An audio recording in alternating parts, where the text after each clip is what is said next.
we start the show and before I had Marcel and Warren come on, I was thinking to myself, what is that actually binds us together? Is it the competition? Maybe. Something about standing beside somebody who's chasing the same thing you are. Is it the road trips? You know, those 12-hour drives where eventually you've talked about everything there's a talk about, and then somehow you start talking about the things that actually matter. Maybe it's the tournaments, the wins, the losses, the tempo rounds, the great shots, the stories you tell 5 years later. Maybe it's simply having a common interest. But I wonder if there's something deeper than that, something older. For thousands of years, people have hunted together, traveled together, worked together, sat around fires together, shared food, shared stories, shared common goals. Maybe there's something buried pretty deep inside us that still recognizes that. Maybe we need the tribe more than we'd like to admit. And maybe archery, hunting, and the outdoors simply give us a reason to find one.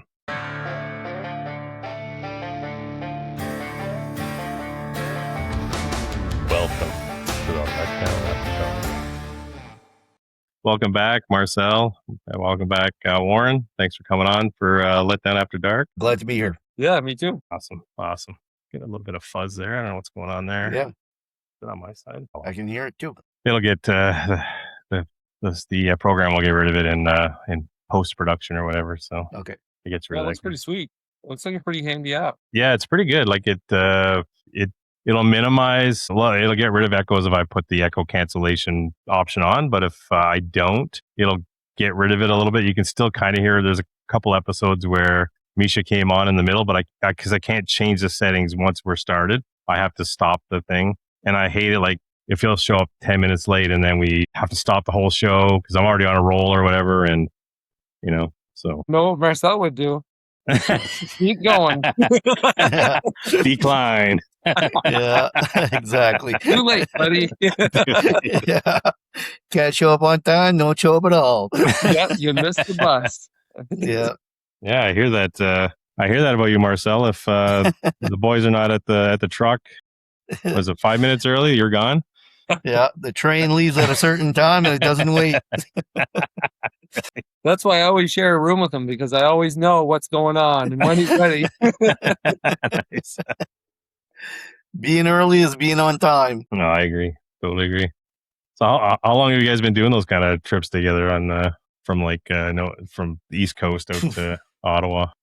But we started, what was this? Warren, the fourth year we went to Porcupine Hollow? We were talking about it. You know me and dates and times. I thought it was our fifth, but maybe it was our... Well, hang on here.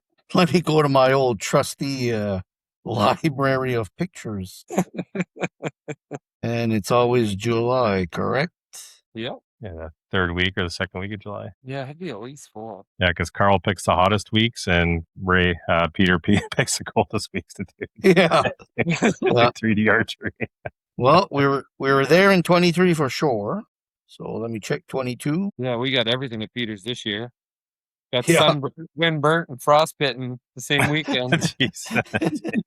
Yeah, that was special. Yeah. Special. 2023 was the first year we went. Warren. All right on. So 3 years. Yeah, because 2022 was the but it was this was the fourth time that we went. So we went 23, Okay. 24, 25, and 26. 26. So this was the fourth time. Yeah, okay. Because in 2022 was the Nationals in PEI, and that was the first time you shot outdoors. Yes. Yeah, Okay. that's right. Yeah, that's right. Not that long ago. Yeah, because we haven't known each other for that long, but we hit it off right from the get-go. Right on, yeah. Yeah. That's cool. You guys met like through archery tournaments? Yeah. Yeah. I think it was either Negadu or the Shoot for Cancer. I remember chatting with you, probably had questions, or can't remember the exact time. I'm not sure. Yeah.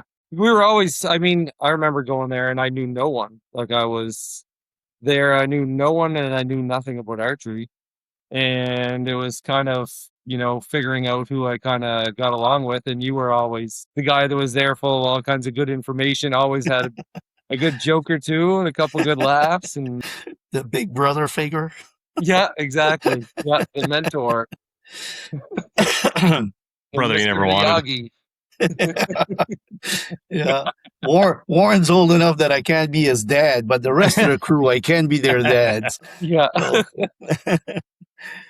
yeah. Yeah. See, now your guys are. So when you first started, I think I saw some of the first photos. It was just three of you, right? Going to doing the trip, and then now it's like five guys in Marcel's Actually, truck. the first time it was just me and Warren. Oh, right on. Then the second year, We brought the kids. yeah, we brought the kids for Ryan and Darren Matthews. So yeah, that was the introduction to Ryan of his coming out party. Oh boy, I don't want to know what goes on in this truck. Yeah. You didn't set the tone though on that first trip. That's for sure. Oh, yeah. So the first road trip is just you and Warren. Yeah. What's that? So the first road trip is just you and Warren. Yeah. Yeah. Wow. Yeah. That's all. And it's how long the drive is that? 13 hours from your place, Marcel? Yeah, about 12 and a half, 13. Yeah. And Warren is Warren 2.5, 3 hours from my place? Yeah, 2.5. Yeah. Wow. So it's a long fucking drive. Warren always comes up the night before and stays the night here at my place. Well, he doesn't want to miss the truck. Yeah, exactly. It's a must. Yeah. When we went to Rogues this year, they made sure they came up there. There was Warren and Terry and Steven, and they stayed at the hotel in Sackville, just 10 minutes away from here. So they were on time. Yeah, that's good. And it was on the other side of them. So we definitely catch him on the way. There you go. I don't know. Is he going to stop though? That's the question. Yeah. Anyone's guess. Yeah. So that's pretty cool, man. That's like there's a couple of guys that we've had on like like name Mason Peltier. He met one of his best friends. He met him. Tim. Yeah, Tim. They're like best buddies, and they met doing archery. Like it's pretty cool. Like Justin, that's how I met Justin, was through archery. Misha as well, but Misha's a funny story. That guy kind of pissed me off. So talking about guys who don't show up on time and show up to places, right? So he sends me a message because at the time I had no forums. When I first started running the club at Rural City, I had no forums. I would just meet a guy and I give him a key. He'd give me $175. I didn't even give receipts. They were just, here you go, whatever, right? So anyways, Misha says, yeah, I'll meet you there on Sunday. So Justin and I show up. Doesn't show up. I was like, what the fuck? What the fuck is with this guy? So next time he says, I'll meet you there Sunday. And I said, okay, well, or no, he told me Saturday. He says, I'm going to meet you there Saturday at noon. I got there Saturday at noon. I'm waiting in the parking lot. I look at Justin. I said, this fuck guy's not showing up. This fucking prick. So I'm like, we're just going to go and shoot 3D if he wants to get me, if he can get, because once you get out into the range. He never said which Saturday. But the cell phone connection gets very shoddy once you get back into the back 40, right? So he doesn't show up. And then Sunday I get a call and it's his number. And he's like, where are you? I'm like, what do you mean, where am I? He's like, well, you're supposed to meet me today. I'm like, no, I was supposed to meet you yesterday. And I sent him his email to me or his text. I sent it back to him. I said Saturday I'll meet you. He's like, oh fuck. So I was like, listen, dude. I said, just walk through the gate. I think the gate was locked. I said, just walk through the gate or whatever, or drive your truck in if you can drive it in. Shoot around. If anybody asks, just tell them Chris Young. So he did that, and then he met a couple of guys there, and then eventually, I think I had to meet him in Hamilton, which is about an hour from Guelph, because I used to, I'm divorced, so my son used to live in Hamilton. So I picked him up in Hamilton, and I drove by Misha's place. He finally paid me for the key, and that's kind of how I met Misha. So it's funny because most of the guys that I'm kind of like closer to, it's been like a weird kind of funny story how I met them. Like Benoit Boulet's another guy. He came out and I remember he says, he tells me over the phone, he's like, I've never really shot at a range before. I was shooting out of a garbage dump, and he got kicked out by the cops a few times because he's shooting there and people would report him, right? And the cops would come and go, okay, dude, like we asked you not to do this. And so so that's when he calls me, and I'm like, okay. So I figure he doesn't know much about archery, right? So we go, I say, you want to check out the 3D course? He's like, yeah, I've never even heard of it. So we went out. This guy's smoking 10s the whole time. 11s, 10s, 11s, 10s. I'm like, you've never shot before? Are you serious? he's like, "Why?" He said, "I've shot before, but I've never shot 3D before." And I'm like, "Oh man, you should get into tournaments." And that year he came to our little fall tournament, and then the year after he fucking won nationals. So in Alberta. So it's crazy, man. Yeah. It's crazy So new at it, he hasn't picked up bad habits yet. No. or his bad habits are very consistent, whichever one. So that's what I think. That's what I think happens. Yeah. I think it's what kind of, for me anyways, what keeps me coming back is the people you meet more than the sport now. Yeah. More than the archery no, itself. you do meet great people. Like it's, I tell the guys always, like on our way back, I said, man, they got such a great archery community out there. Like, they're all camped together and all the wives get along and all the wives are involved in the organizing of the shoot and everything. And it's just great. Like, yeah, it's really nice to see how everybody gets along. It's not like that everywhere. No, it's very we can talk about that in a second, but it's very like old fashioned. I don't know what other word you would use for it, because like I think back to when my old man was my age, right? He would have, there was like the Moose Lodge or whatever. You'd go there and you'd hang out with your buddies, and it's the same kind of atmosphere here. You could bring, and every times you bring your family or whatever, and you meet other kids, and I don't think we have enough of that anymore. And I think at least in Ontario, I don't know about where you guys are, but I know here it's like, I've made more friends doing archery than I have basically my whole life. I've never had this many people I can call up and say, "Hey, you want to do a podcast?" or "Hey, you want to go out and shoot?" or whatever, right? It's kind of neat. So, well, it's because it's all like-minded people, right? Fair enough. Yeah. Like everybody's interested in the same thing, and you pretty well got the same qualities, not the same qualities, but the same interests. So you got stuff to talk about. Right. I think Sab kind of touched on that too, with talking about his Navy life, where he sees a guy who he served with or who served, and they have things to talk about right away, right? Whereas if we met those guys, we'd be like, I don't know, I don't even know, I barely know what a bulkhead is, dude. So you know what I mean? So I never had to swab the deck, so I don't know. Walk the plank. Shiver me timbers. Oh man, I don't know. So I don't know what keeps the archery interesting for you guys after all these years. Well, I guess for Warren it's not as much, but Marcel, for you, for sure. I think Warren's is as interested in it as I am. Maybe not quite as experienced after all these 4 years. Yeah. I'd have to say. Yeah. I think it's just like chasing that perfect round. That that's what keeps me interested in archery. I mean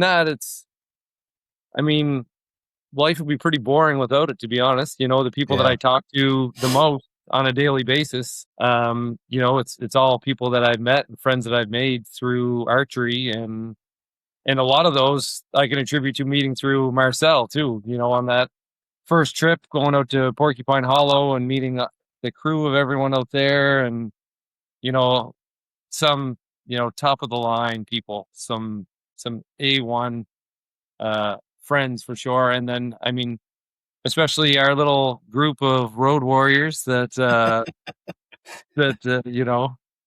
put on the miles, and I don't think there's a day goes by, there's probably not a couple hours that go by without someone sending something to the group chat. Everyone either talking shit or laughing, or things can get a little bit spicy. Yeah. That's a good way to go.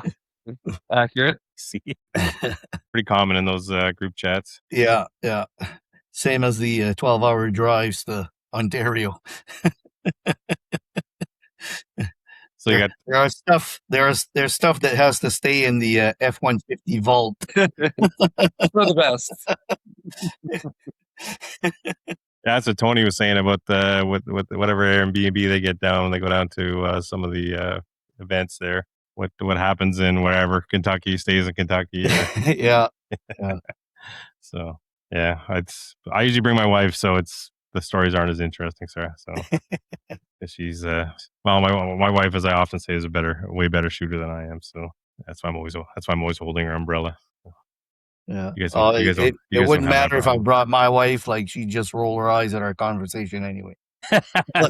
That's what my wife does too. So. Yeah, she's heard my rhetoric before. Oh boy.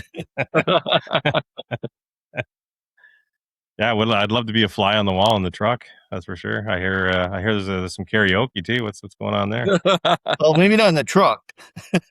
No. That was the kids. The kids might have some local sponsorship from the bar in Brockville. Okay, nice. Was it a karaoke bar or? It's a bar that had karaoke. I'd say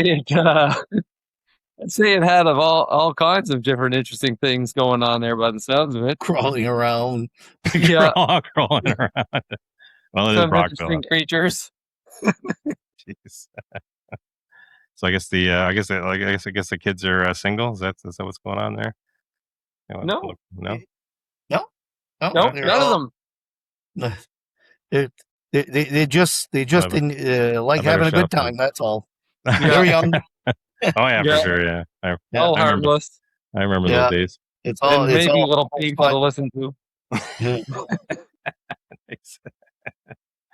Oh man, it's just too much. But yeah, so they got they gave them t-shirts at the bar, so they all came out. When was it? Friday? Yeah, Friday morning when we went to shoot the Tina's Terrible 10. They all came out wearing just like gangsters, wearing the t-shirts there, the bar.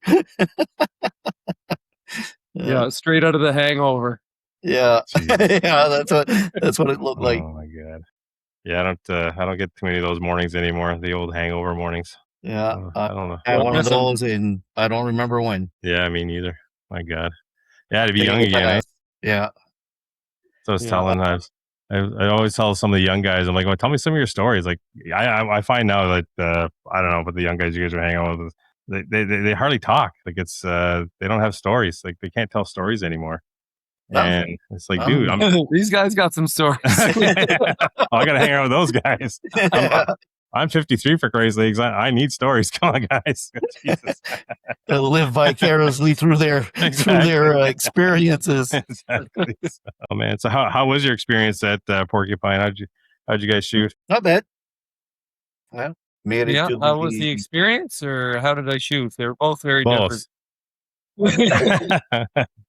Experience was great, but the shooting was whatever. Yeah. Did you ever hear that Ted Lasso quote? I think it's like, be like a goldfish, where you forget. I feel like sometimes, I think day one might have been like that for me. But overall, not bad. But I mean, it doesn't really matter because, I mean, it's just a wicked time. I mean, obviously you go out there, you try your best. And, I misdialed one target and, shot it at, I think it was 35 yards when it should have been 40, or I was 5 yards off and caught a 5, and I had a couple bit of a rough start on Saturday, which seems to be a bit of a theme of mine. Yeah, squirrels.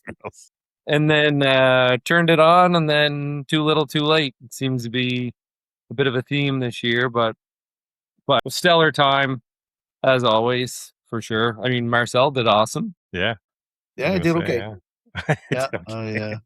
After the first round, I was tied for first with Mike Wilson. And second round, Bob Albert just put on a friggin' clinic. Like, he shot phenomenal. He was 14 up going into the last target, and he shot an 8. Oh man! So that put him at 12 up, and he was first in the shoot off. Mike Wilson was second, and I was third. Who else? Gaetan Dupuy was fourth, and I can't remember the name of the other gentleman that was fifth. But no, after the shoot was done, I was lucky enough to I finally called an upper 12 and hit it, and ended up in second place. Bob was too far ahead to really catch. So I was protecting my position. So okay, and Mike ended up third in that shoot down. Mike ended up third. Yeah, Okay, but he won the shooter of the year. Yeah, Triple speaking Crown. Speaking of shoot of the year, I don't know if you guys watched the finals for the Coleman ASA. 100%.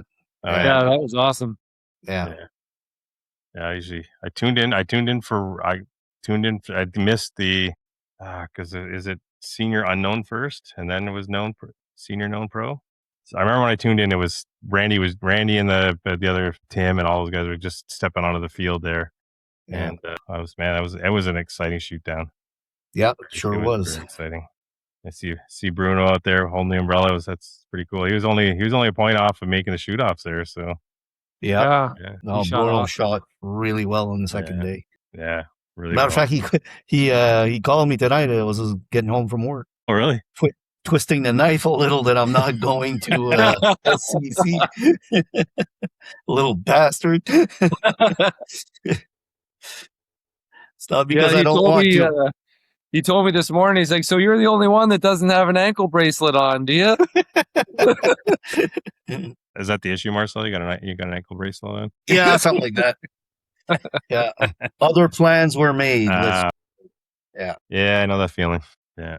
Like for me this year, I'm only going to be able to do 2 events, and one of them is the Southern Canadian with that Bruno's, and then we're going to do the bow hunter games. So that's going to be something else. Yeah, my wife and I have not done a trip in a while, so it's like, it's I've always wanted to see Nashville. Like, I want to see the Grand Ole Opry and all that stuff. So yeah, I'm like pretty excited to go down there. And the wife's looking for a pair of cowboy boots, and I don't know.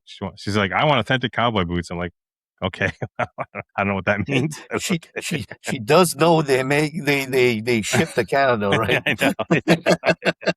That's what I said. There's a Calgary company makes nice ones. The Boulay, they make nice cowboy boots. Yeah, Boulay's a nice boot. Yeah. I got a set of the square toes. They're pretty good. So by now, Dan Poe's handmade boots for quite a few years. Oh, very nice. Well, yeah. Marcel, we do share a French background, so it's cowboy boots and jeans. That's pretty much that's pretty much what we gotta wear. Yeah. And the Albert County sports coat. Yeah. Yeah, the old plaid sports coat. Yeah. Oh man. Have you guys go ahead. Yeah. No, if I would have wanted to plan for the SCC, I could. It wouldn't have been a problem. As a matter of fact, I think I'm going to commit to going next year for sure, and I'm just gonna book my vacation for then and bite the bullet. Yeah. Go. I'll be there. I still do want to do 2 of the Triple Crown shoot, so it'll be it won't be Chris's for sure, because that always ends up during the bear season. But something just hit me.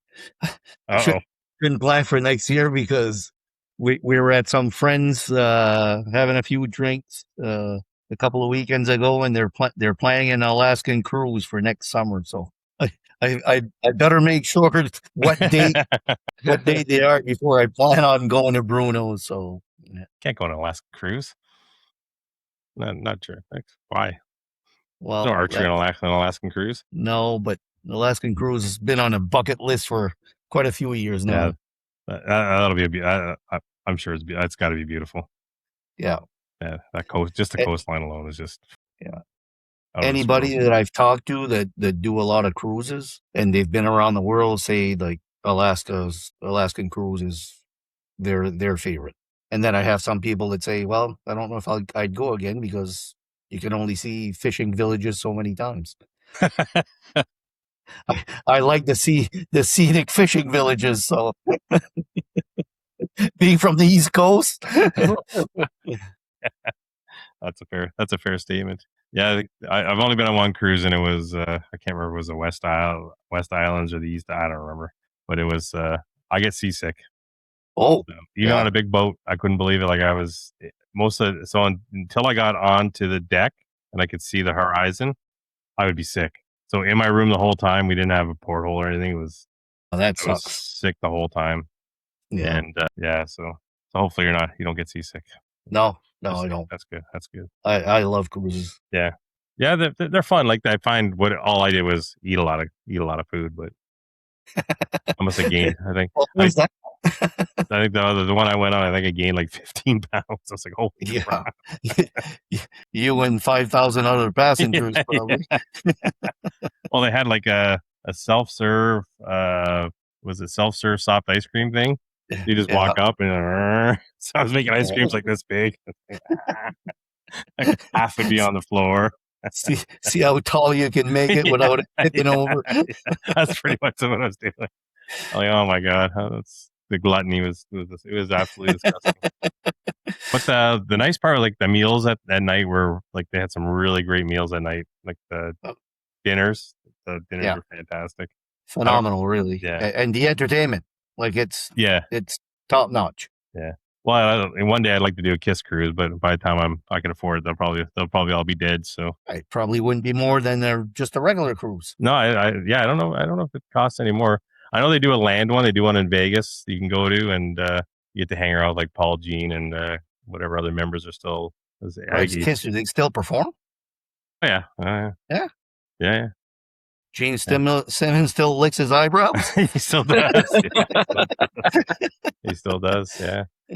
Valerie and I went to see them in 2019, and at that time I think they were 65. Well, the two so young compared to the Rolling Stones. Yeah, at that time, So Paul and Gene were about 65, but they had two newer guys, Eric Singer and Tommy Thayer. They're more in their 40s. Well, it was a great show though. But the problem was because Paul Stanley has he's pretty much damaged his vocal cords, so he can only sing at a certain key. So they had to tune their guitars way down, and they can only sing certain songs.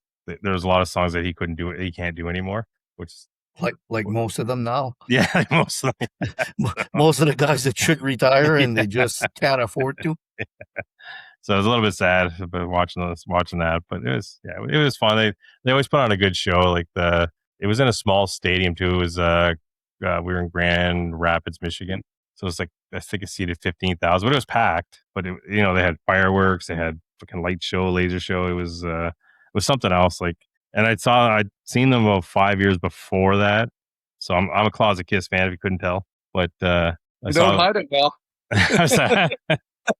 You don't hide it well. You're right. Yeah, I'm out of the closet. But so and I saw them at the Molson Amphitheater in Toronto. That was an awesome show too. It was fantastic. So they were a little bit younger, in their 50s. So it was a great show. Anyways, it's not archery related, but that's the other thing with this podcast. I'm trying to not do so much archery related stuff. I'm trying to expand a little bit. So yeah, it's Fireside Talk. Exactly, Fireside. Yeah. That's what you're talking about. Talkers Weekly. Yeah. It's like the truck, but online. Yeah. No, it's not. A PG version of the truck. Yeah, the truck's a little spicier than this conversation. But we gotta say, it's all love. It's all love. It is. That's good. Well, it's got to be, right? It's got to be. Yeah. You're hanging around, like if you're 12 hours in a truck with a guy and you're pissed off, it's not going to be fun. So yeah, we get old quick. Yes. So Marcel, have you guys bear hunted together? You and Warren? No, Not yet. Not yet. Oh, you're setting that up soon. I've been trying to get him up to come hunt with Mark over there, but it seems to be stalling. Yeah, it's the one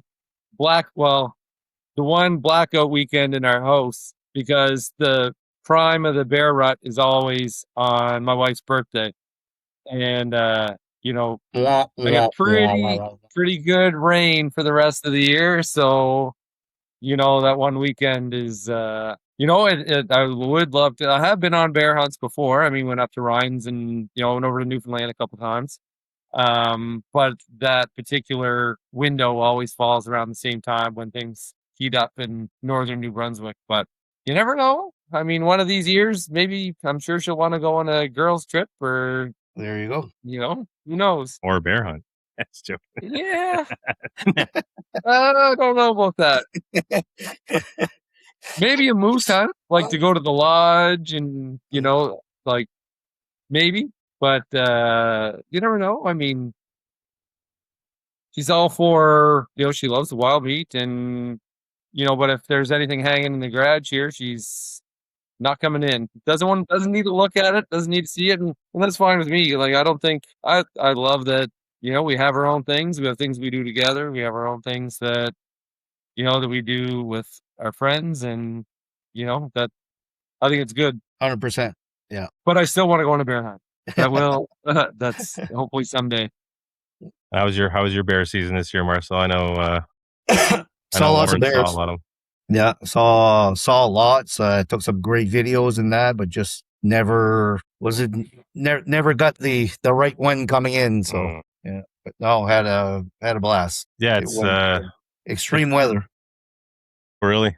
Yeah, the last Thursday of my hunt, so I hunted from Monday to Friday night. So the last Thursday, I think it got to 36 degrees or something like that.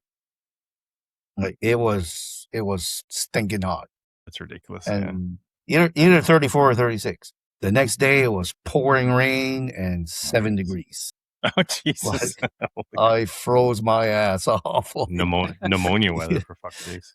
It's a good thing I remember that I had hand warmers in my backpack. Okay. So I took those out of the pack, squished them up, and put them in my pocket. And man, that's the only thing that kept me warm. And I layered up also. Sounds like a weekend at Rogues Hollow. Yeah, but at least at Rogues Hollow we were walking. Yeah, that's true. Not waiting for the shoot downs. Oh my God, that was cold. Yeah, I was ill prepared. Yeah, did not expect it to get that cold. Yeah, that wait for the shoot downs. Sometimes it's and again, like not criticizing any event or anything. I know how much work goes into it. So, but I understand. I understand from the shooters' perspectives. It's like, holy fuck, man. We've shot for 2 days, and some of us got 13-hour drives ahead of us. And but I'm not sure how they could. It long. It wasn't like it wasn't a long wait. I didn't find, but it was just cold. Oh, there's just like. I'm not sure how it could be sped up by the time they check all the scores and all that. And I mean. Well, they did a great job, and absolutely, it's like I said. I just don't know how physically you could do it any faster. I think that's one thing that Lisa and I spoke about was to speed it up. You have to have the archers check their own scores and sign off on it. And if they fuck up, so if you fuck up too high, someone's going to know right away, right?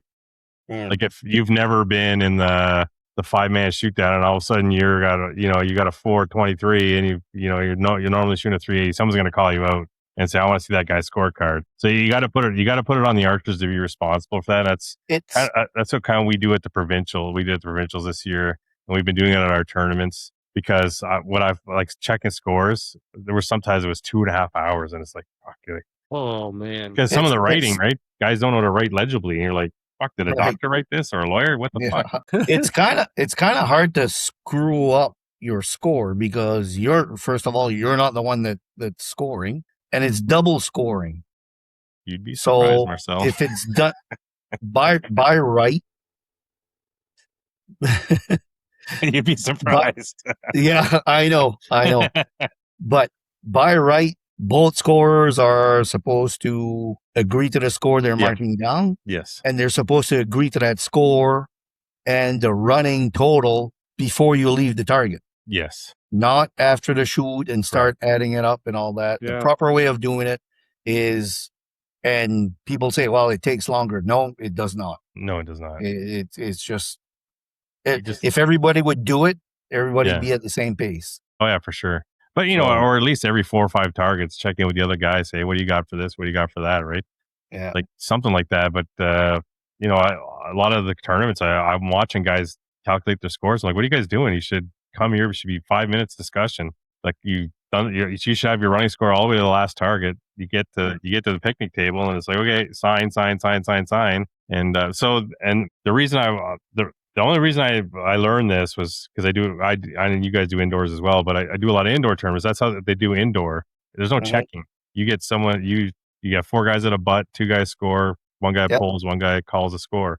And then at the end of each round, you guys look at each other, the two scores look at the cards. Okay, yeah, I've got Marcel's got 50, Warren's got 49, Chris has got 48. Okay, yep, that checks. Let's go back to the line and start shooting again, right? And I think maybe we need to do a little more education on especially with some of the younger folks who, because you do get a lot of newbies, and I know it's they're intimidated just because it's their first shoot, what have you. Like everyone always asks me, oh, what do I like? I'm running the club. They'll say, well, I'd like to attend a shoot, but I don't know what's going to happen. And I'm like, well, dude, just attend the shoot. Like no one's going to bite you, or well, No. unless you want to be bitten. There's some weirdos there that probably will. But. I won't bite hard. Exactly. So, but, yeah, and actually, like it's weird that kind of fear like keeps people from doing a lot of things. Like I know when I was younger, I was very much like that. I was always afraid to just try things, and I got to an age where I think I was 25. I said, "Fuck this, man! I'm just gonna do what I want to do. Fuck it, screw this shit."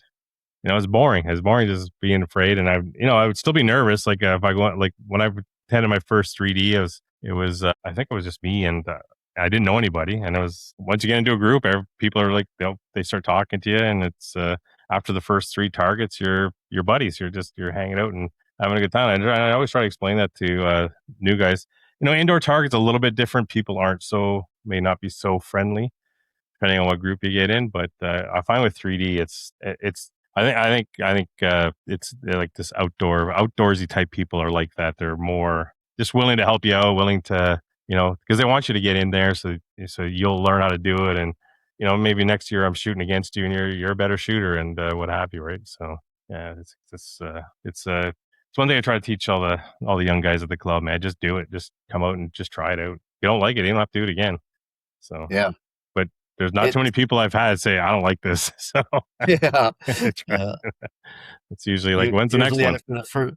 Usually after the first shot is, oh my God, this is awesome. Yeah. When's the next one? When do I get to the next one? Exactly. Yeah. So yeah, and I've like lately I've had this young fella I was coaching, and I guess his mom wanted to work more on his form, and so she's got with another coach who is my coach. So, but yeah, she wanted to take him to nationals, and I was like, I don't know, man. He's 9. It's a little too young. A little too young because he's gonna compete against kids who were 11 and 12, and I was like, I don't know. Yeah. That in that case, it's like, yeah, you want to be a little more cautious than I told her come to Southern Canadian because Bruno and Carrie, they love having kids out there. They treat the kids really good, and they'll have a blast. But at nationals, it's gonna be depending who the judges are. Because at nationals, they will not let the parent carry their bow or anything at all. Yeah. Like it's as a matter of fact, I'm not sure if the parents can actually follow the kid. Yeah, so I was trying to explain it to that as well, because she carries his bow, carries his rangefinder, carries his arrows. No, that wouldn't they wouldn't allow that at nationals for sure. No, so yeah. And I was just basically coaching him on how to do 3D. Like, this is how you do it. And I always tell him, you got to carry your own stuff. You got to carry your own equipment. You got to get your own arrows. You got to whatever, right? So, but yeah. So, but he'll be at Southern Canadian. So it'll be interesting. I'm sure you'll enjoy that. Yeah, it's fun. It's a fun event. It's a blast. Like when so will Warren. I can't wait. I'm counting the days. Bruno said Warren's gonna get back and shout from the rooftops how great it is. Yeah. And we'll have convoys of Maritimers coming over. Yeah, they'll be coming in droves. Yeah, well, that's what we want. So we want some Maritimers come over. Change it up a bit. Change up. The atmosphere is already great. You add the East Coasters. There you go. We'll go sideways. Yeah, sideways could be good. Yeah. But I was I don't know. I was telling you guys online about trying to get West Coast guests. I've only gotten one West Coast guest. It was Pelichek, right? Yeah, Cam. Yeah. He was the only guy. It was interesting. Yeah, he's definitely interesting. He's an interesting kid. He's from what I can tell from his standings and stuff, he's a good shot for sure. And but yeah, I try to. Because people keep sending me names from the West Coast, and when I'll send them a message, and then they don't get back to me. So all you West Coasters, shout out to you guys. Come on the pod, let's do it. Look at these guys; they're having a great time. Most fun I've had with my clothes on. Oh boy. I don't know if it's that much fun. Joke. Yeah. This is just water. Sounds icy. Yeah. It's icy water. Yeah. Oh, I got a Man, little. it was hot here today. I got a little. Oh bourbon in man, here, I but- know. 39 here. 30, 35 at the shop Oh. on the thermometer, not with the Humidex. Oh that's brutal. man, in the shop too, that would be toasty. Yeah. Got no air conditioning in this. Oh, your work welding shop. Yeah, I work in an air conditioned office, so I can't. Well, so do I. But it was still hot. I still had to felt for the walk the guys dog out there people. having to wear coveralls, and welding shields, and I felt real bad. So to walk out there. Are you guys hot out here? Yep. Okay. Well, I'll see you later. Yeah. Sorry to hear that. Yeah, it's I don't know. Sometimes I think I picked the wrong career. I don't know. I think that often. Hey folks, the Letdown Podcast has teamed up with Stray Suns Co., a Southern Ontario-born hunting apparel brand bringing high-quality gear to our fellow Canadian hunters. New tees, hats, and hoodies released every month. Use code LETdown15 to save 15% at checkout. That's LETdown15, all caps, to save 15% at checkout. How about you, Marcel? No, I'm doing what I think I'm doing what I was supposed to do. Yeah. Although there are other careers that I could have been successful at and all that, like welding was a passion of mine when I was younger, and I really loved being on the floor and welding more than I do being in the office. That's for fucking sure. Like the office is a pain in the ass, but it is what it is. It's at the same time, there's benefits to being in the office, like today. Yeah. But yeah, and it's I mean, you know, my wife said, like, my God, you don't cough anymore like you used to.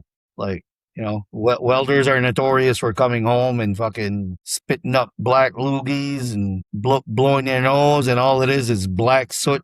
And, yeah, it's hard on the So- eyes too, right? You get the no, that's No? bullshit. It's What is not. As long as you wear the proper lenses, Okay. it's not hard on the eyes. oh yeah, good. I'm glad I know it's bullshit.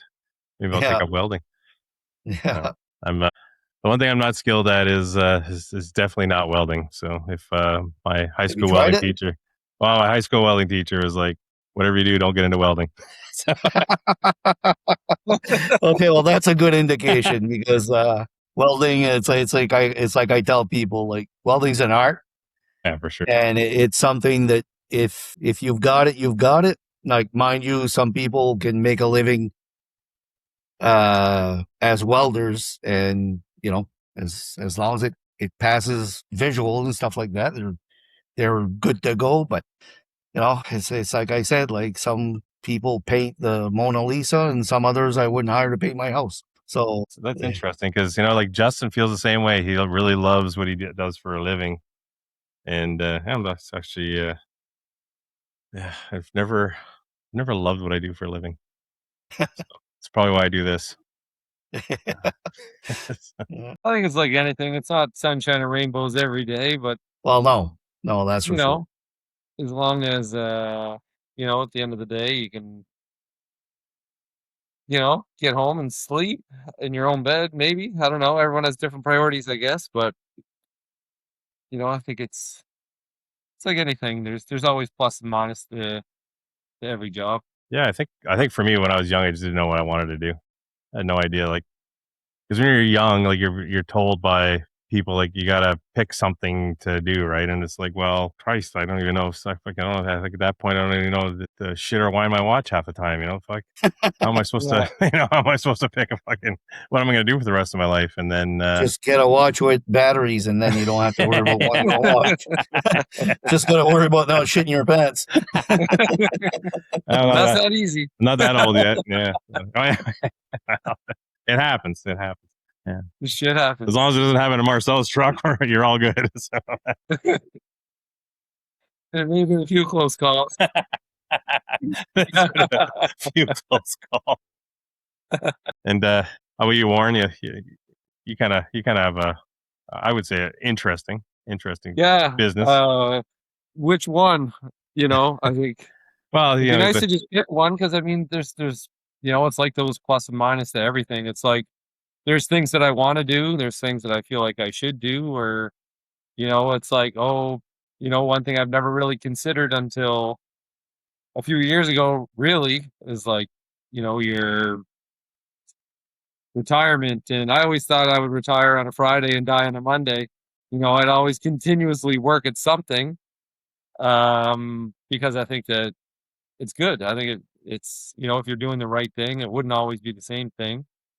I always got this dream in the back of my head of retiring with owning my own campground. So then nice. you have all you're doing is cutting wood and hauling water and meeting people from all over the place, and having interesting conversations, and that I could do for a long time. But They don't haul water at campgrounds anymore, right? well, I would, You want a rustic campground. just because it keeps me moving. Yeah. Chop wood, carry water. It's a good book, actually, if you haven't heard of it. It's really good. Yeah. It's actually around archery too. Really? Okay. Yeah, it's all about like the samurais, and how these kids would go and they want to go out. I mean, they want to become samurais, but first they have to chop wood and carry water. They have to do that every single day. That's all they do before they even touch a bow. And it's to build strength and discipline. And then once they get through that, then it's like basically blank bailing and just practicing the release at close distance. And they constantly want to move back until eventually they're allowed to move back. And then the lessons that happen throughout that. And I listened to it as an audiobook. It wasn't real long, one road trip, and it was done. But I think there's a lot of good life lessons in it. And archery lessons too, probably. I have to check that out. Yeah, that was good. Yeah, the last book I read was the that book you were talking about on the last podcast. Oh, yeah. The Comfort Crisis. The Comfort Crisis, yeah. Did you get through it? I did get through the whole thing. Yeah. Well, I didn't read it because who the hell reads anymore? But that's true. Audio. My commute's like an hour each way, so I can get through an audio book in about week and a half, and it actually was killing me on Audible because you only get like 3 credits a month, so it would be like I'd be ready for my 4th book and not have any credits left and have to pay extra, and I was like, I'll just listen. That's how I got into podcasts. I was like, fuck, like just listen to people chat about this bullshit instead of listening to someone read their own bullshit. So yeah, but that was a really good book, and I'd seen that guy on Joe Rogan actually, and he talked about his book. And I bought it, but I never listened to it until you reminded me that, oh yeah, Comfort Crisis. I should actually listen to it. It was, it was quite interesting. It was, So who's this author? Oh, what the hell's his name? Michael Easter is his name. And the book starts, and he's like a recovering alcoholic who was a writer for, I think it was the New York Times. And it basically, he gets invited to go on a caribou hunt with Donnie Vincent up in Alaska. Oh, yeah. And through the book, he talks about getting healthy and sort of wellness in general, I guess, and how that ties to the things that you do while you're on like a backcountry hunt. So we would talk about like the importance of boredom and the studies around how boredom relates to creativity, and then how when you're out hunting, glassing for caribou, you're spending hours glassing, and that's boring, but how it slows your body down in your mind more, so it allows you to process things, and basically goes through the whole span of the entire hunt, talking from physical exercise, like mental wellness, nutrition, happiness, like the full gamut of everything that makes people well, I guess. Okay. And how we all sort of go to get away from that. Like everyone lives in air-conditioned environments, and how heat stress is important, and how people are never hungry because food is so readily available, and how the importance of hunger relates to metabolism. And it's a really good book. I've listened to it probably 3 or 4 times at least. Yeah, I'll probably give it a re-listen there next year for sure. It's it's something I've always I talk to my kids about all the time, because they're always this is boring, or this is this, or this is that. I'm like, well, boring's good for you. It's good to be Yeah. bored. It's good to be outside. It's good to be not on your stupid phone, because that was one of the interesting studies for me. Anyways, they were saying that in Japan they actually send people out into the woods, let their phone for and after 2 days they notice a significant decrease in their blood pressure. Uh-huh. After 5 days, a lot of their cholesterol and sugars normalize. Because they're not eating shit, and also they're not stressed all the time looking at their phone, right? Because they're not allowed to take their phones when they go out there. So it's it's something else. And I've always thought this too. It's one of the reasons why I love hunting. I remember, so Valerie and I went once, and we were up in a tree stand, and she's like, "How do you do it?" I'm like, "What do you mean?" She's like, "You just stare out into nothing." I'm like, "I don't know. I love it. I can turn my brain off, man. I'm turning my brain off, but I'm not. I'm still there. I'm listening to the sounds. I'm listening to the forest. I'm listening to what's going on around me. But I'm not fucking worried about who's calling me. I didn't bring I remember I didn't even bring my phone with me. I sat there. She's like, because I sat there for 7 hours straight in the tree stand. I barely moved. She fell asleep. She gets on her phone. She's opening up, the candy bars or whatever she had with her. Although she was smart about that, what she does with a protein bar, she'll unwrap it and then she'll put it in a napkin. So when we get to the tree, it doesn't make any noise. Yeah, she's pretty smart with it. She's a pretty smart little hunter, that one. And so she's like, I don't know how you do it. You just sit there and you don't fall asleep. And I'm like, yeah, I'm in heaven, man. This is the best. I can sit there. I can sit here. I can sit there through rain. I can sit there through heat. But take me to the beach. I want to get the fuck out of there. It depends which beach. Well, yeah, true. Very true. Very true. Touche, sir. Touche.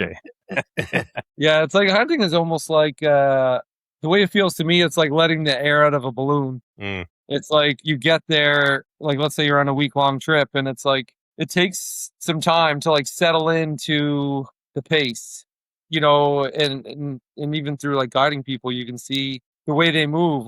Humans were just so evolved to be we want to go there. We have a spot we want to get to. And the reality is as soon as you're in the woods, you're hunting. There could be any opportunity at any given time, right?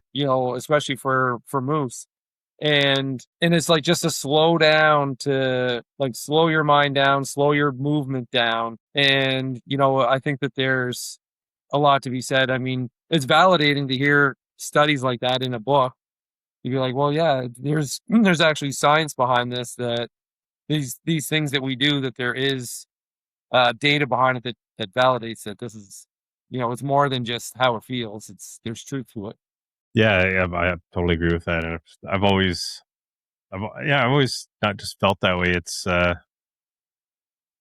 there's always been an understanding there. Is this is there's not a lot of things I need, but I like I tell Valerie, I need to hunt. I need this. I need to be out there. I need it. I need to walk in the bush. Even my dad. My dad is he's 70. He's 76 this year. He was a hard rock miner most of his life, so he's got a bad back. He's got 3 herniated discs. He's in the pain all the time. But when I say let's go bird hunting, that man will walk 14 kilometers, no problem. For 2 days straight, he'll walk, shoot some birds. But when the weekend's over on Monday, he's on the couch. He can't move. But man, oh man, but it's he's not going to miss it. And And now that my brother and I have gotten back into moose hunting, he's back in there. He's there. He's right in there helping us get that moose out of the bush and whatever. Even though, like I said, he has a hard time. He's in a lot of pain, but something about that, right? Just something about it. Well, when you're doing something you love, you forget the pain. Yeah, exactly. Yeah, I think we can all relate to that. For me, it's the pain of work. So it's being in a tree stand for 7 hours like this. Yeah. Then once in a while, you got to go stretch the other side, because my God, I get such a crook in my neck there from watching that bait barrel. Yeah, big time. But that's when the physio bills go through the roof, is in the fall. Especially when I got that saddle. I did a couple all day fits in that thing, and I won't do that again. I don't care how comfortable people say they are. To me, it's like my back. It was like start to twist. My neck is stiff. Like everything. I mean, I can sit a lot longer in the ladder stand, but like I don't care. You know, you need to condition yourself to be able to do that because your Yeah. core gets tired, your neck gets sore, your shoulders. Like you're just sitting there, just moving your eyeballs for a lot of the time, and it's like you go to move and you're just like rigor mortis setting in. Yeah. My fat ass doesn't fit in those saddles. I'm with you, Marcel. Well, you're not missing much, in my opinion. There you go. I don't know. Like personally, I don't know what all the rage is about. Like I find I'm fidgety in them. I'm always shifting. I'm not super comfortable. I get in a ladder stand or a hang-on stand, and I can sit in that puppy all day. But as soon as it's like you're going from your knees to the tree, to your feet on the stand, to like shifting this way, your hips You open on either side You of the gotta tree. fight the urge to push back on the tree with your leg going, wee! That too. And then what if you got to take a piss too? Like what the hell? Yeah. In the tree stand, you just hang her over the Yeah. edge. Yeah. If you're long enough. So some people have a problem with that, but you gotta get right on the edge for some people. Some people, I get to stand in the middle of the stand and just let her rip. So, but trying to make it spicier, guys. All right. Wait, Yeah, you can get it through your Make it the coveralls? squirrels laugh. Yeah. You can find it? It must be early season you're talking about. Oh man, terrible. No, the other thing about the saddles, you're fucking staring at a tree all goddamn day. Tree's right there. That's what you're Yeah. you all day. Yeah. Jesus That's No, why you Christ. gotta be like this. Yeah, I'm not a massive fan personally. I've heard that other people say that, maybe you just haven't had the right one, or maybe it didn't fit you right, or I don't know. I love the double wide ladder stand. I can sit there and I got my bow on my lap and I can set my head back on the tree and just look around, still as can be, no fidgeting, Yeah, not as much soreness. we use the big game ladder stands from Cabela's. Like those are really comfortable. Yeah, that's what I have too. That's a Cadillac of stands. I like them so much. I think I got 4 of them. Yeah. Like I've got one here to practice out of. I've got another one in a bear bait not far from here, and I've got 2 up north on baits over there. So Are those the doubles? they're not doubles, no, but they're Yeah. wide. Like they're pretty comfortable. Got plenty of room under the seat to put your backpack or whatever you want to put. Like you don't have to hang your backpack in a tree or anything like that. So. Yeah. Well, the double's like sitting in on like a love seat, for Christ's sakes. Yeah. My buddy got I'm one here of those. for it. There was I something love else. it. And we were 2 big guys too sitting in it, so a little cozy. But Double, you might be Yeah, able to no take a one's nap sitting in in there. Yeah. yeah, I'm hoping to get to do some. I've white-tailed hunt, but I've never shot a whitetail. So I'm hoping this year I get to shoot a whitetail with my bow. Nice. So Bruno's taking me to do that. So I'm hoping it's gonna be some fun guys there at the deer camp, and then my brother wants to do moose hunting again. So I'm hoping I get at least 3 or 4 days to do that too. So get up there and maybe let the arrow to another moose. We'll see. Yeah. Yeah. You should try to do moose with the bow. Well, I would love to. Yeah. Love to. I got to do more for that. You got to do more planning. I think I got to do more planning to do that. Yeah. Get up there and then maybe do some baiting starting like middle of July or something. Get them used to going there. And so I often thought too is like going into some crown land and setting up like a little food plot or something. Just get just plant some alfalfa out there and tiller it, get them going there and eating. So, but we'll see. It's a lot of work. Yeah, I think moose would be a little bit harder to bait than deer. I mean, what do you put for a food plot for moose? Like they like to eat treetops and That's true. like the fresh growth and cuts and stuff like that. That's so. true. And the lily pads and Yeah. I mean As far as salt licks, like I've never heard of anybody killing a moose on a salt lick. No. Like you put that there for their nutrition in the springtime. Yeah. That's about it, and to basically take an inventory of what's around. Yeah. right. But as far as hunting on a moose lick, It's not something you really do. I'll probably have to talk to guys who know how to do it, like Rick Marchand and those guys, because they all take, like Rick Marchand takes them with a traditional bow. So Yep. moose. That's incredible. Yeah. That is On the run. On the run, yeah. Yeah. What an achievement that is. Yeah. There's an episode of him and Just Us hunting, and he's boom, Yeah, smokes him. exactly. Amazing. That guy's an animal. He's an absolute animal. He's a killer, that's for sure. Oh yeah, they all are. Almost all of that whole gang is a bunch of killers. So. Yeah. Yeah, Carl's a killer. They're all. Yeah, just go to his basement. I don't know if I want to. Yeah, I might get depressed. I'm already depressed looking at that back wall of yours. So, my goodness, that's a lot of bears. Yeah.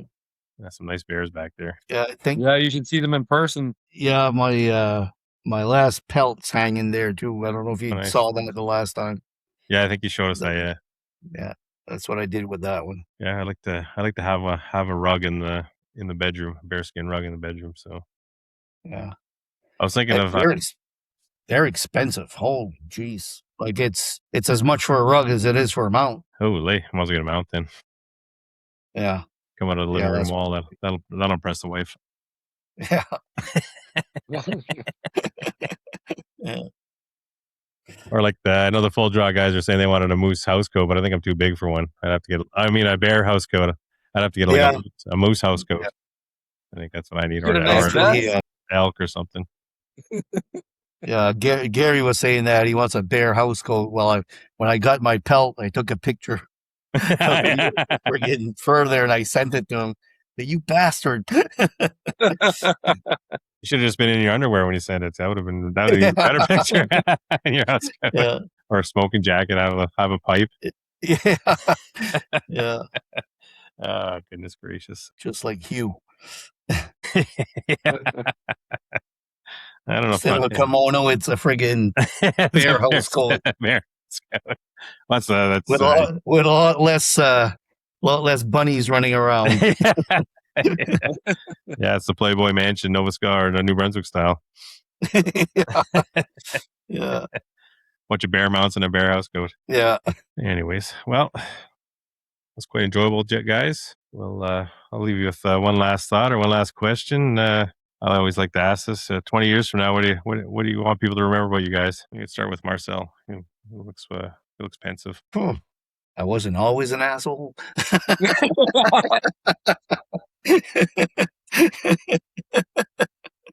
Always on time. Shoot. No, I guess, for my, my love of competition and just being around people I like it's something I really enjoy in archery is the camaraderie and I guess one thing I take pride in is my work ethics also. So when I put something together, I like to make sure that it's done right. So yeah, that's awesome. Warren, I guess maybe different things to different people. But I guess overall, from the outside looking in, maybe like my love for adventure, my willingness to say yes, even when I probably shouldn't to some things, perhaps. Yeah, I don't know. Just I guess my love for adventure is probably from the outside looking into to the general public. I guess that would probably be one thing I'd like to be known for, I suppose, or remembered by. Awesome. How about you? 20 years from now? Oh, geez, that's a good question. Much like Marcel, I wasn't always an asshole. I think, for me, it's a lot. I take a lot of pride in the community I've built at Royal City Bowman, and I know we have some of the older members that have come back since I've taken over. They kind of left for a bit. I don't know if there was some kind of maybe they needed a break because they had been there for a long time. Like some of them were there for almost 30 years running the place, right? And they needed a break, but they've come back and one of them, the guy took over for Gord Wood.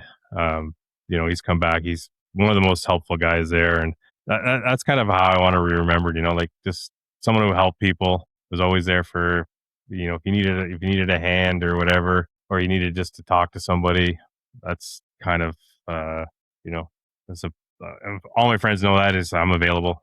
You've got some issues, whatever, just give me a call at the club. If you got some bow issues, I'll help you as much as I can. And I've always kind of like, it's kind of sort of been a theme in my life. It's always like I've done a lot of volunteering. I've done a lot of work for different communities and that sort of thing. And that's kind of how I want to remember as that guy who was always there. I guess the guy who's always there. I guess that's known for. Yeah. That's kind of Well, from what I hear about your club, Chris, you're doing a great job. So yeah, thank you.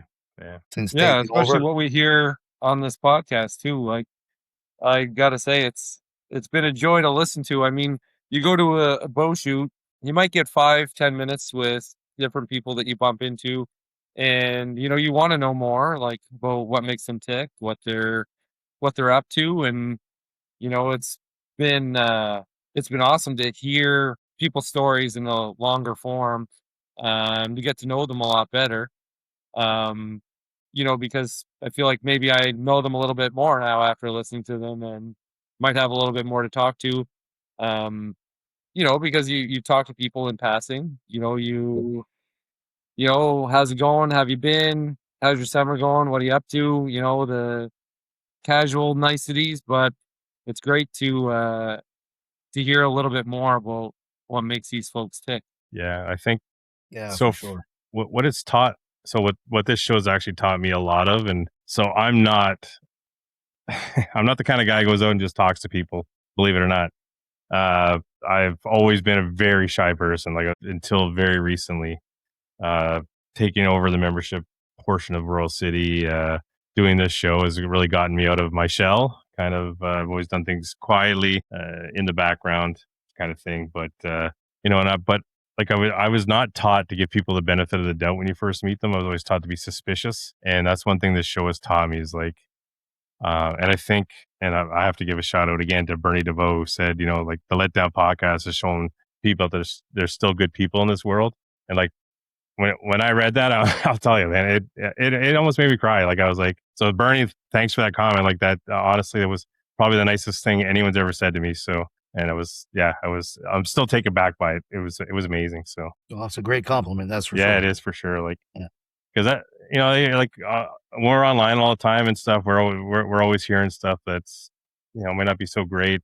We're always trying to like bait people into outrage. And I think Sav Rose was saying that too, like we're always looking left, right. We're always trying to put labels on people instead of just trying to figure them out, figure out maybe what their problem is or what their issues are. And, maybe there's a solution there that we can all work on together, but instead we're always at each other's throats. And I think, when I read that comment, I was like, yeah, I'm not doing that, and I'm happy not to be. So that's, I think that's the thing with social media too. It's, people can become so divided, but it's a lot harder to do when you're talking to someone face to face. When you're actually hearing someone's story. I think that if you take a lot of people that maybe on opposing sides on certain topics and get them to actually talk and listen to each other, that they might have more that they agree on than they realize.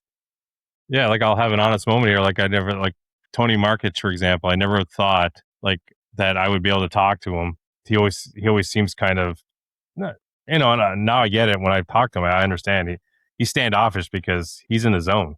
That's where he's putting himself. Yeah. But if I didn't talk to him, I wouldn't know that, and I would just think he's standoffish, right? But he's so the opposite. And I bet you a lot of people learn. I'm probably not the only person who learned that through that episode, right? So, that kind of thing. It's like when I first set up to do this podcast, I wasn't really sure what I wanted to do. At first, it was kind of like, maybe I'll do some bow reviews, or I don't know, we'll talk about this and that. But it's like once I started, I think like I'm one of the few. Hopefully, bow reviews about bows you've actually shot. Now, why would you do that? Jesus, yeah. I don't do so. It comes. I had a kid actually. Sorry, Chris. No, it's fine. It's a good point, and I made that point on the show when I asked Justin and Misha, "Have you shot the Varos?" Nope. Nope. Then what are we talking about here? If you never shot it, how like I don't like Justin doesn't like Elite. Okay, that's fine. Like you have the right not to like stuff, but can't really comment on something you never shot. So, and I still want to shoot one, so I got to go to the shop and actually get down there and shoot one because There you go. might be the first. Was it a 33 inch? It's 32. Oh, 32 might be too short for me. I can't do it. You'd be surprised, though. This neck will not allow it, sir. Will not allow. You'd be surprised. Like it feels like, let's say the Ethos. The Ethos at full draw had the same string angle as the NG35, and that was a 33-inch axle. Okay. Now the Ritual 35, I bet you had, I think the limbs might have collapsed a little bit more, if I'm not mistaken. So I bet you it wouldn't be that far off as far as field. And you'll have a longer riser, so it'll feel more stable. Yeah. No, you'd be, I think you'd be pleasantly surprised. Okay. So I hear it's weirdly quiet though. So It is. I just got mine set up 2 days ago. I was up to see Marcel, and man, I love it. It is like when that thing goes off, it's just like a split second, and the arrow's gone. It's just like nice, very nice. no, I love it. And they are extremely quiet, like weirdly. Odd. It's very odd, dear. Yeah, it's too bad. Even the Victor's quiet too. I've had a couple people comment.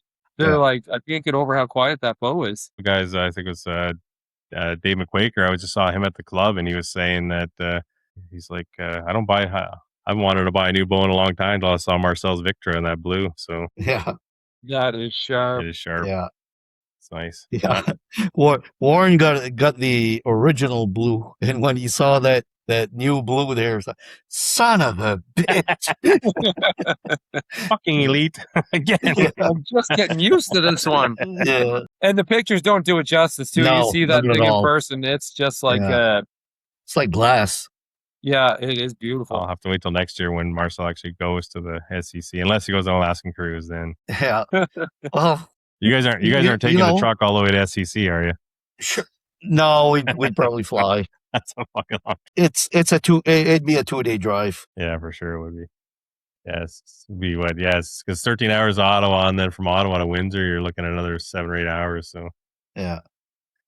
it's a long drive. I went to Windsor for nationals in 2016, and that was an 18+ hour drive. So Wow. we stopped in Kingston overnight, we stayed there, and then hit the road the next morning. And it was late afternoon by the time we rolled into Windsor. So. Well, so I won't. So I'll get to meet Warren in person. That'll be fun. Yeah. And then Rogues Hollow for sure. After talking to Peter and Lisa, we're definitely.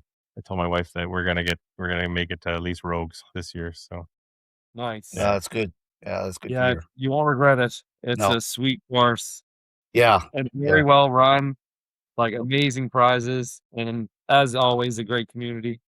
and I'm hoping in some of these tournaments too that like part of the plan this year is to do more like actual campfire, because I have all the equipment now. You know, I've got the camera, I've got some lights, and I've got like a portable 16 track digital recorder with a bunch of mics. So like I'm wired to go now. It's all battery operated, so I can do things mobile now. So Justin and I tested it at the club about a month ago. The only problem is the a fucking cheap card I had in the camera didn't work very well. It didn't capture the video, but the audio was excellent. I would obviously have to compress it and do all the whatever to make it sound a little bit better. But yeah, it was because you can control so much on the pod track or the Zoom pod track. You don't get that popping sound a lot or anything like that. So it was I'm pretty excited. I'm gonna take it with me to SCC and hopefully do, because Royal City always has their own little gathering there. So you'll have to come out to Royal City Tent City, they call it. So I don't know why they just don't call it the Royal Tent City, but I'm not the one to set it up. Justin set it up. So Justin's usually the first one that gets there out of the group, and he grabs the corner, and I don't know why, again, he grabs where the porta potty is. So where all the peasants hang out. But again, stop by and we'll have some fun. And then definitely Rogues, unless some sporting event comes up, which I'm hoping not. Cross my fingers, or I get my wife to do it and I go to Rogues because I think Peter Peter, Lisa, and I have a few plans to do something there, so I'd Nice. love to be. Nice. I'd love to be out there. Yeah, I'd love to and bring my. I'm going to bring all the mobile stuff there too. So if I can't be good at archery, I got to be good at something. You know what I mean? So Peter and Lisa are two of my favorite people. oh, they're awesome, man. They're Yeah, just they're great. 100%. It's like I said, the entire community, like Bruno and Gary and Dean and Tina. And, Oh yeah. I'm gonna have Dean back on. yeah, Talk about we're gonna talk about ASA. Like I'd like to do something where maybe I bring Dean and Tony back on because they're kind of in the same category. And talk about that a little bit. But first we're gonna bring Dean on because he wants to all talk about his new the new club he's working out of Windsor there. Oh right, yeah. Heritage. What's it called again? Heritage Village. Heritage Village, yeah. So I want to talk to him about that. Get some publicity for his club, and then there's a couple other guys we're gonna have on from Ottawa. It's all like I said, no West Coast guys. It's all the Ontario guys and East Coast guys. So I gotta get some good Quebecers on here maybe too. We'll see if I can get a couple of Frenchies on here. So Tabarnak. Tabarnak. Yes, the call is Tabarnak. There, I got him on. There. It's because trying to get Tony Stufko to come on because he's actually an interesting guy. He used to race super bikes, so I want to. Oh yeah. You never know it. You talk to him, he's so quiet, and he was nervous to come on, but I'm like, come on, dude, like I'm not gonna bite. Maybe not. Not. It's always the quiet ones. Can't bite you online. Yeah, maybe in person. Yes, I think I could try to have Bob Albert on, and then I'm hoping to have meet a couple of the pros at SEC and get a couple of them on too. So I'm gonna try reaching out to Lauren Carver. I'd like to talk to her about her elite bow and being shoot of the year. Shoot of the year lit it up this year. Holy jeez! Shoot of the year by a shoot off. Yeah, that is insane. And that's an insane story. You look at Cara Kelly's resume, like it's unfriggin' real. She's a killer. Yeah. Oh yeah. Total killer. I'd say in 3D, she is the most dominant female in. I would agree for judging anyway. Yeah, definitely. Yeah, for what do they call it? Women's pro. Yeah, she's top of she's top of the heap for sure. Yeah. But they got some good shooters there too. Like some of this, can't remember some of their names, but this is where notes would come in handy. But I wasn't expecting to talk about the female shooters of the year. So the thing about the female shooters is you always see the same ones. Yeah. And then once in a while, but you're seeing like in the known category, you're seeing a lot more of the younger ladies coming up, and they're killing it. Like it's really they're doing really, really good. Yeah, we've got some, and we've had some elite bows out there too. Winning some championships. So can't be all that bad. No, guess not. You look at the podium in the ASA, man, and it's pretty rare you don't see a blue shirt on there every shoot. So I'm telling you, they need to hire me to do some branding. I'll take them to heights where Matthews could never reach. Joking, guys, joking. Yeah, there goes all my sponsorships right there. Yeah, one foul swoop. I just isolated myself from two boat companies. So. Yeah, the marketing machine that Matthews is, man. Holy jeez. Hey, it's not like they make a bad bow or anything. So I love my title. Like, I wouldn't trade it in. So look, I shot every one of them because in my shop I get to work on every one of them, and they're all good bows. Yeah, for sure. It all depends what you like, and if you don't let yourself get brainwashed by the marketing and just go by what you find feels good to you. A lot of times you may not pick the one that's got more money behind it. Exactly. It's well, on that note, we'll leave it with some Justin wisdom because he said on one show it was, well, if you're a Ford guy, you're a Ford guy. If you're a Chevy guy, you're a Chevy guy. He's absolutely right. Exactly. That's what it is, right? It's all branding and it's all what you like. So, but anyways, all right, guys, thanks very much for coming on. Appreciate it. Thanks for having us. Yeah, it was fun. Yeah, it was fun. Thank you, sir.